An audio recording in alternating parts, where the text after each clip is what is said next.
शुरुआत हो चुकी है और सुबह गर्म पानी के साथ। इसके बाद मैं पढ़ने बैठ चुकी हूँ और आज मैं पढ़ रही हूँ एनसीईआरटी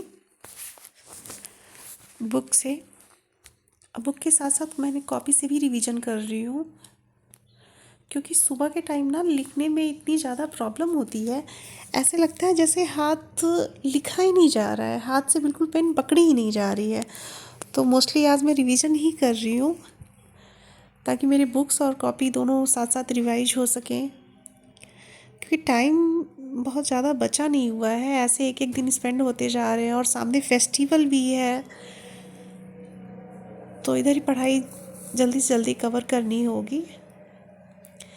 इसके बाद ज़्यादा से ज़्यादा पीवाईक्यू क्वेश्चन और टेस्ट पेपर सॉल्व करने हैं, क्योंकि प्रैक्टिस उससे ही बनती है और हमको पता चल जाता है कि हम अब कितनी तैयारी हमारी हो चुकी है। इसके बाद मैं आ गई हूँ पूजा करने के लिए और पूजा के साथ ही मेरे पूरे दिन का रूटीन शुरू हो जाता है।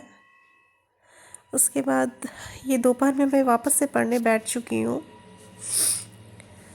बीच का रूटीन मैं आपको दिखा नहीं पाई, कवर नहीं कर पाई, सॉरी। और यहाँ मैं नोट्स बना रही हूँ अपने टॉपिक्स की। और टीजीटी के लिए भी मैंने सेम वही स्ट्रेटजी रखी है जो मैंने सीटेट के लिए रखी थी। सीटेट भी जैसे मैंने क्लियर किया था, मैंने सेम वैसे ही टीजीटी के लिए भी रखा है। सीटेट के टाइम मेरा बड़ा वाला बेटा छोटा था, उसको साथ में लेके पढ़ाई करनी थी, और टीजीटी के टाइम छोटा वाला है। तो सीटेट में भी मैंने कोई बैच नहीं लिया था, सेल्फ स्टडी की थी।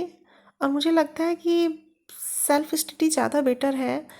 आप खुद से टॉपिक बनाते हैं, सिलेबस आपको पता होता है कि आपको क्या पढ़ना है। और हाँ, आप ऑफलाइन क्लासेस भी ले सकते हैं। हाँ, अगर आपको प्रॉब्लम है तो आप ऑनलाइन क्लासेस या बैच ले सकते हैं, जो कि हमारा पूरा सिलेबस कंप्लीट कराते हैं। ये आपके ऊपर डिपेंड करता है कि आप अपनी तैयारी कैसे करते हैं। मोस्टली सबसे इम्पॉर्टेंट चीज़ ये है कि आपको अपनी तैयारी करते हैं, चाहे आप ऑनलाइन करते हैं या ऑफलाइन करते हैं, आपको अपनी तैयारी करनी है और हमें एक सिलेक्शन लेना है। और यहाँ वापस से मैं आ गई हूँ पढ़ने के लिए।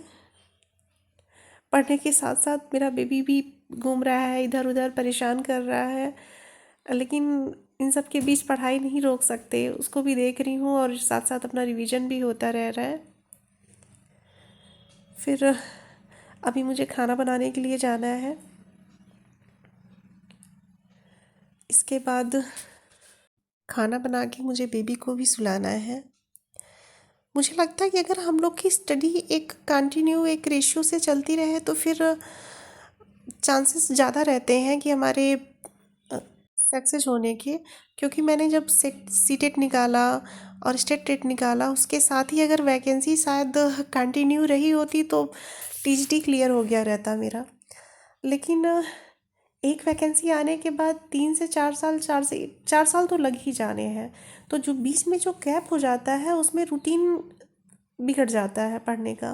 क्योंकि अगर पढ़ने में हम लोग 1 महीने का भी अगर गैप कर दिए ना, या फिर किसी वजह से हम लोग का अगर रूटीन गड़बड़ हो गया और पढ़ने का जो कॉन्सिस्टेंसी है वो घट गई, तो फिर पढ़ाई में मन नहीं लगेगा। जैसे अभी मैं अपनी टीजीटी और एलटी के लिए सेल्फ नोट्स तैयार कर रही हूँ। सीटेट में भी मैंने सेल्फ नोट्स ही तैयार किया था